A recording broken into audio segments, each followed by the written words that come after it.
Oh my God, guys. I just watched Welcome to Raccoon City, the Resident Evil movie. The one that was so bad it was taken off Netflix. I literally had to hunt this shit down, like I was Boba Fett trying to find a Jedi or some shit. And it was terrible. I saw why it got removed. Like the show with a Black Albert Wesker is still on Netflix, but this one isn't. So you know it's bad. It's absolutely horrible. It's rancid. And the problem is, I see potential. It has some genuinely cool moments with like the cinematography and the shot design and the composition with the cinematography. But then, fuck, they just annihilate the Resident Evil characters so fucking bad. They misunderstand them so fucking bad. It's like, have you ever heard about that thing where it's like, if you give a chimpanzee a typewriter and an infinite amount of time, it can type Shakespeare? This is what it feels like. This feels like the first fucking draft that a chimpanzee had with a typewriter until it typed a sentence that said Leon Kennedy. It makes no fucking sense. I'm going to sit through the parts I could stomach through because I didn't even finish the movie. It was so fucking bad and abominable, I made up my mind within 30 minutes in. So it starts off with the normal scene, that Resident Evil 2 starts out with. If you've played the game, you're familiar with it. The truck driver is eating his burger and he reaches for something and he hits a lady. In this version, Claire Redfield is riding with the truck driver. And you know why? Because they modify this scene. They have it so the truck driver, instead of crashing the car because he's a fat ass pig who's slouching his burger everywhere and changing the radio, he's doing it because he's perving all the way up on Claire. Like, what the fuck? Why? Why is that such a necessary change? Like this is gonna, guys, instead of the truck driver uh reaching for the burger and crashing into the zombie, he's now a pervert for Claire. Like, God, they even massacred the fucking character of the truck driver in this movie. Are you kidding me? The truck driver? So there's that. And then there's this scene. This scene is so bad. It summarizes the entire movie in one scene. It's so bad. So they're all in a bar, right? And we get these imposters, these people that the movie wants to tell us is the STARS team. First, who's that? That is not Albert Wesker. That is fucking Chris Pratt. You know that meme everyone has where they say, oh, Chris Pratt, plays every role in every movie? That's literally this. This man looks nothing like Wesker, and he never puts fucking shades on once.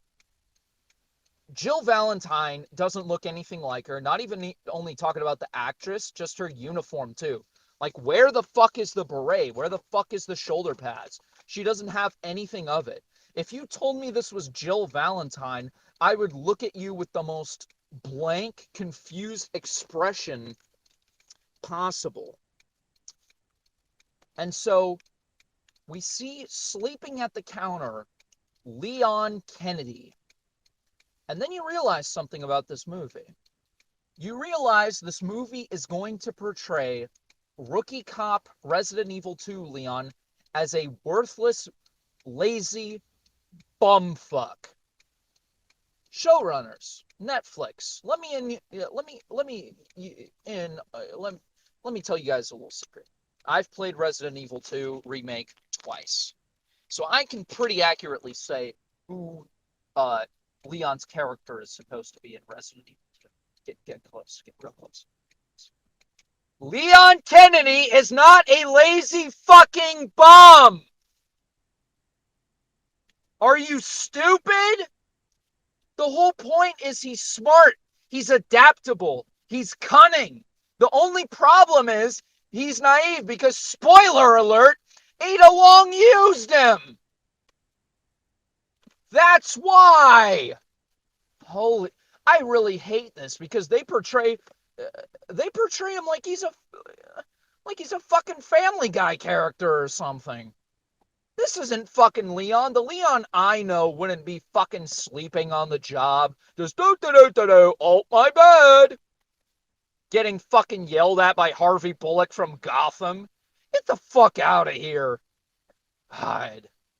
It gets even worse though.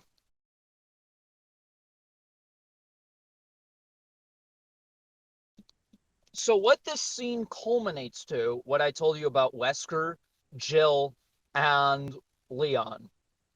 Wesker dares Jill to shoot Leon with a toy gun, but out of nowhere, as a joke, Jill whips out her fucking pistol and points it at Leon. What the fuck? And she just completely laughs about this casually, like this is a fucking drinking game at the STARS office or some shit. Are you kidding me? Really? You're gonna fucking assassinate Jill Valentine to this level? And make her an utter fucking sociopath devoid of emotion? God. It's so bad. I don't even know what to say. What do I say about it? Literally just watch the fucking scene and you'll see how bad it is. I don't even need to provide any commentary. I don't even need to say anything because if you know the slightest thing about these characters, you will know this is fucking off. Your spider senses are not going to be tingling. They're going to be fucking blaring the red alert. You know what I mean? They're going to go fucking DEFCON 5. God, it's so bad. That scene is terrible. And again, I said the show has potential. It has actors I like. I mentioned it as Harvey Bullock. Dude, Harvey Bullock from Gotham was a fucking great character. Fuck.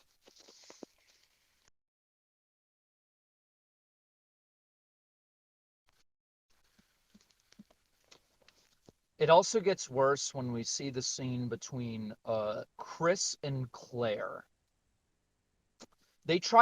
First of all, they try to introduce this dynamic into the show of Chris kind of being like Birkin's surrogate son almost because they came from the orphanage. And it comes across really weird because Chris just you know, basically deep throats Umbrella the entire time, which I mean, I understand he'd be grateful for, but it's just executed poorly in my opinion. Speaking of poor execution, how about Chris and Claire's relationship? It's implied they completely fucking hate each other and have not seen each other for the past 5 years. What? Like they just make Claire such a fucking asshole for no reason. I thought the whole point of Claire Redfield is she's one of the more empathetic and kind and more like understanding people. Like that's what makes her cool in my opinion. Like her helping out Sherry and all that shit away from Chief Irons in Resident Evil 2 remake. But no, we'll just make her a fucking asshole, right? It's not enough we've already destroyed Wesker, uh, Jill, Leon. Yeah, we have to go for all of them. We have to go for all of them. Absolutely. Oh, God. Ah! So we have that scene. We move to the infamous scene of the truck driver crashing the car. Or the truck. I don't know why I said truck driver and then driving a car. But yeah, so he does that. He's on fire, and it's played up as a joke because once again, the dumbass Leon is listening to songs and he's falling asleep. And that's another problem. They established that Leon is already this like kind of established cop, and he came from another department and he transferred because he shot his partner in the ass or something. And it's just such a fundamental misunderstanding of his character. The thing that makes Leon relatable is it's literally his first day on the job as a rookie cop. Inside the room where all the cops work in Resident Evil 2 remake, it says welcome Leon. It was supposed to be his first day. And now they've implied basically that he's already been there a couple weeks at least. At least enough that the fucking Stars team knows about him. It's insane. It completely destroys the character of Leon Kennedy. Because that's the whole thing that makes Leon cool. He overcame all this shit his first day. He overcame zombies. He overcame lickers. He overcame Mr. X and William Birkin. All his first day on the job. Like, that's what makes him impressive. And he does have character weaknesses, like being naive to Ada. He does have that. But this is not Leon. They just make him an utter dumbass who can't do anything right. He just screams and shouts and acts clueless all the time. Like, it's rather insulting. And I'm surprised I only see people talk about the fact that, this guy doesn't look like Leon Kennedy. And again, no hate to the actor. He is just severely, severely miscast. And it's not a thing of race. Don't bring it in. But let's be honest, people, especially girls, know Leon for one thing: his blonde, somehow attractive Karen haircut that he has. Why would you get rid of that and expect us to know it's Leon? Like, why? It does not. You took away the one thing that looks like him. It's not an issue or a thing like, Batman, where, oh, you can just put anyone in the costume, or Spider-Man, you could just put anyone. No, like, Leon has certain distinguishing traits that are just not present with this one, along with traits in his personality. And it doesn't matter how good the actor does. The material he has is still shit.